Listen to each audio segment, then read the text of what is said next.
Hello everyone, कैसे हैं बच्चों आप सभी। और आज की वीडियो हमारी रहेगी टीजीटी के लिए और 10th क्लास चल रहा है ज्योग्राफी, तो उसी में कंटिन्यू करते हैं।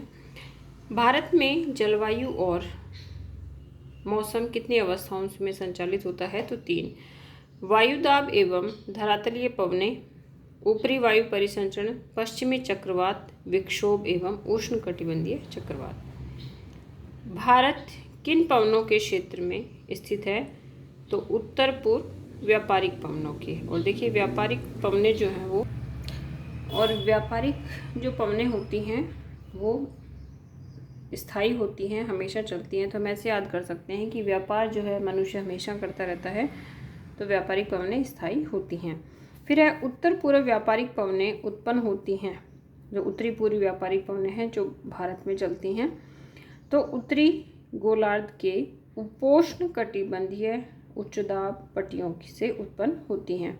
नेक्स्ट है कोरियालिस बल है, पृथ्वी के घूर्णन के कारण उत्पन्न आभासी बल को कोरियालिस बल कहते हैं।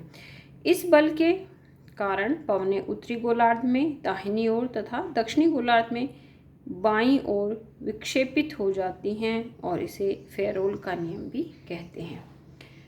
ठीक है। नेक्स्ट है जेठ धाराएं। 27 डिग्री से 30 डिग्री उत्तर अक्षांशों के बीच स्थित होती हैं, इसलिए इन्हें उपोष्ण कटिबंध जेठ धाराएं भी कहते हैं। भारत में जेठ धाराएं कहाँ प्रवाहित होती हैं? तो ग्रीष्म ऋतु को छोड़कर वर्ष भर हिमालय के दक्षिण में बहती हैं, और इस पश्चिमी प्रवाह के कारण उत्तर व उत्तर पश्चिम में पश्चिमी चक्रवाती विक्षोभ आते हैं।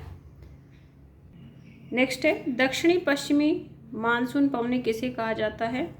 तो गर्मी में वायु हिंद महासागर के उच्च दाब वाले क्षेत्र से दक्षिणी पूर्वी दिशा में बहते हुए विषुवत को पार करके दाहिनी ओर मुड़ते हुए भारत में निम्न दाब की ओर बहती है। फिर है जेठ धाराओं की स्थिति है, तो क्षोभ मंडल से 12,000 मीटर से अधिक ऊंचाई पर होती हैं। फिर है जेठ धाराओं की गति होती है, तो देखिए गर्मी में इनको 110 किलोमीटर पर आवर के हिसाब से चलती है, और सर्दियों में 184 किलोमीटर के हिसाब से ये चलती हैं।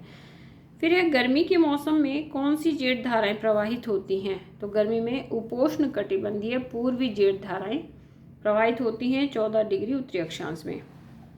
नेक्स्ट है मानसून का प्रभाव उष्ण कटिबंधीय क्षेत्रों में कहाँ तक रहता है? तो 20 डिग्री उत्तर से 20 डिग्री दक्षिण तक रहता है। नेक्स्ट है मानसूनी गर्त स्थित हैं। यह विषुवतीय गर्त है जो विषुवत वृत्त से 5 डिग्री उत्तर में स्थित होते हैं। अल नीनो है। अल नीनो क्या है? गर्म समुद्री जलधारा है। यह पेरू की ठंडी जलधारा के स्थान पर प्रत्येक 2 या 5 माह बाद पेरू के तट से बहती है।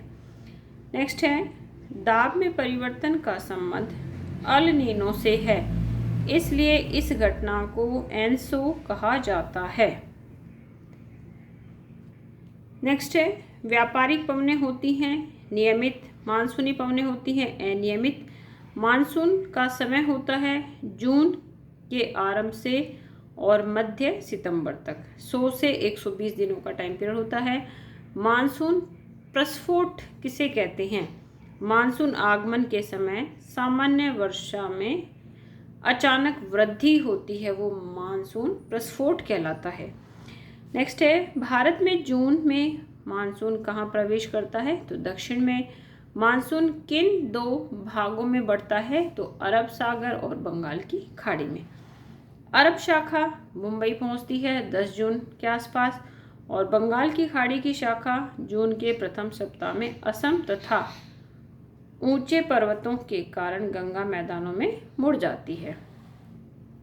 अरब सागर शाखा मध्य जून तक पहुंचती है सौराष्ट्र, कच्छ एवं देश के मध्य, और अरब सागर एवं बंगाल की खाड़ी की शाखाएं आपस में कहाँ मिलती हैं? तो गंगा के मैदान के उत्तर पश्चिमी भाग में। और दिल्ली में बारिश होती है बंगाल की खाड़ी की शाखा से, 29 जून तक। तो आज की वीडियो में इतना ही बच्चों, और इन क्वेश्चंस को सिर्फ देखने या लिखने से कुछ भी नहीं होने वाला है, आपको इनका बार बार रिवीजन करना होगा, तभी जो है आप इन क्वेश्चन को कर पाओगे। और देखिए जो व्यापारिक पवने हैं इसका क्वेश्चन आया हुआ है, और आपका मानसून कब प्रारंभ होता है, तो ये भी क्वेश्चन जो हैं वो रीट में आए हुए हैं और एस्टेट टीजीटी में आए हुए हैं। तो आप लोग बराबर नोट्स बनाते चलिए, बट इनको आपको बार बार रिवाइज भी साथ साथ में करना होगा। और मेरी वीडियो देखने के लिए आप सभी का थैंक यू।